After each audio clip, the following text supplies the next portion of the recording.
Salve, fellow YouTubers! 93 Monster Mike here. I am back. Boy, it's been a long time since I made a video. I apologize. I've been very busy with work. I've kind of been mostly busy on Instagram. I just kind of had a lack of wanting to make any videos, and I had to disassemble quite a number of my LEGO creations because my family and I are kind of reorganizing and reworking the basement a bit. But I digress.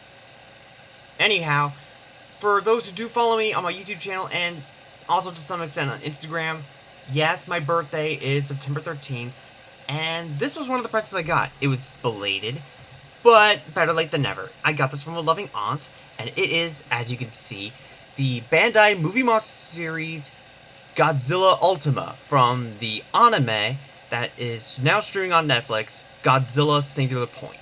So this is the latest incarnation of the character of Godzilla, and I have to say, I have seen Godzilla Singular Point, both Japanese dub and English dub, and a lot of scientific stuff in that anime really just flew over my head, but I do have to admit that I really liked that there were quite a few things I liked about it.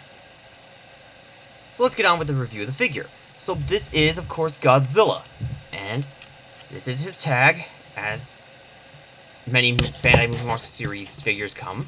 I have to say, this is a really, really good picture of Godzilla.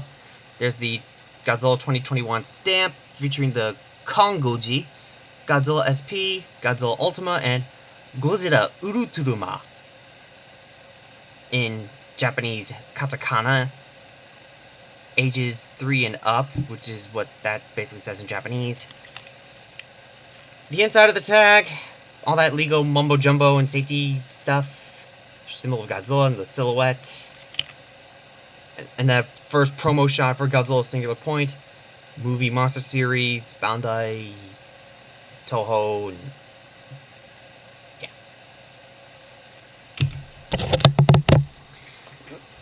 So, obviously, from the front, you can see Godzilla's definitely has the thunder thighs, but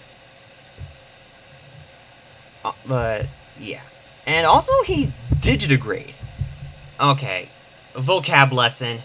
Digitigrade means an individual or organism walks on the ball of the foot and also the toes, with basically the ankle off the ground. So, some examples of digitigrade. Shin Godzilla. Or a dinosaur like Tyrannosaurus Rex. Whereas organisms like humans are plantigrade, meaning we walk with the foot or with the ankle on the floor, like humans. Or other incarnations of Godzilla, such as Godzilla Earth, or the Showa Godzilla series. You know, 1954, 1972, and all that stuff. Also, he has 3 toes. I haven't seen that since the Showa series, but he does have a 4th toe, which is actually on the ankle, but it's unpainted. His fangs are rather well pronounced. And he does have the keloid linear bumps like other traditional Godzillas, but there seem to be overlapping layers, like kind of like on those Hispanic roofs, or even to some extent like the creature from the Black Lagoon. But it might have actually been inspired by samurai armor, and Godzilla's overall design, while it does retain the overall look of Godzilla, I have heard it was kind of inspired by Oni.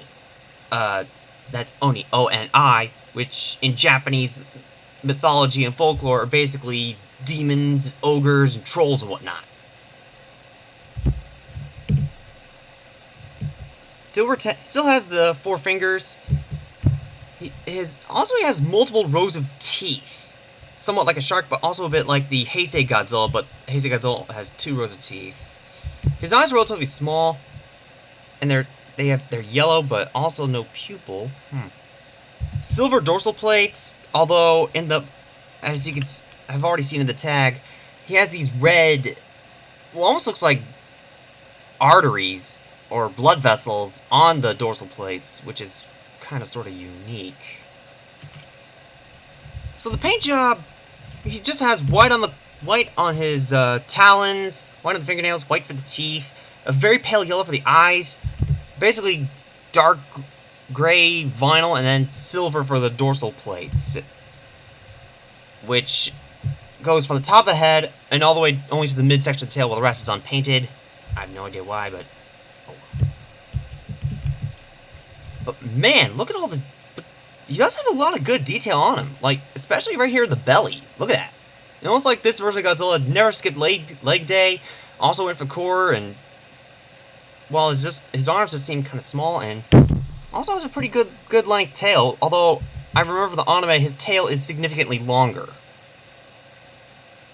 You know, almost like Shin Godzilla. So for articulation, it's not SH Monster Arts or NECA. It's basically a typical Bandai vinyl. So he can, to some extent, so he can rotate the arms back and forth just that much. The legs can rotate 360. No problem. Just maybe move the legs out of the way a bit so it won't scuff the arms. There is a glue seal to the tail. I did break it, and now the tail can rotate 360. I'm not sure if I'm going to mess with that one, though.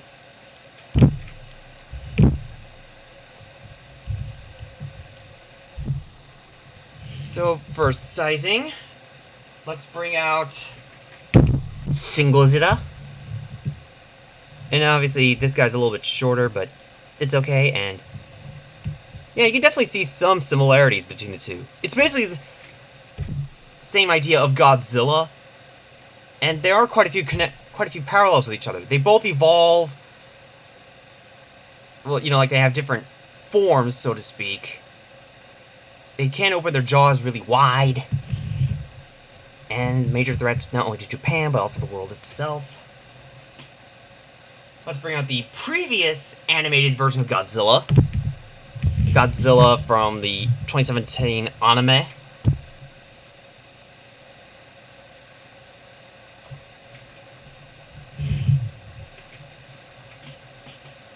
Let's bring out Godzilla 2019 by NECA. Huh, what do you know? This guy towers over him. Interesting. Now, the next two are kind of sort of just for fun. Jet Jaguar from 2000. That came out in 2007, but the character's been around since 1973. I don't know why, but I actually kind of like this. And finally, just for fun, the Bandai America Mechagodzilla 1974. I personally really would have liked to have seen the Singular Point Godzilla fight some version of Mechagodzilla. Who knows, maybe. Now, like I mentioned, this was a gift from a very loving aunt. When it originally came out, I believe it was anywhere from like 15 to 20 bucks, but unfortunately, due to the whole inflation thing, prices have increased quite a bit. So, you probably the cheapest, you're probably looking at around 30 to 40 bucks. But if you can get this guy for a fairly good deal, you know what? I'd say go for it. I mean, it is a lot cheaper than SH Monster Arts, which should be coming out sometime soon for those who do collect SH Monster Arts. But this is basically a cheaper alternative, and I'm actually rather pleased with this. It may be a little lackluster in certain areas that do need paint, but it's okay. I still like it anyway.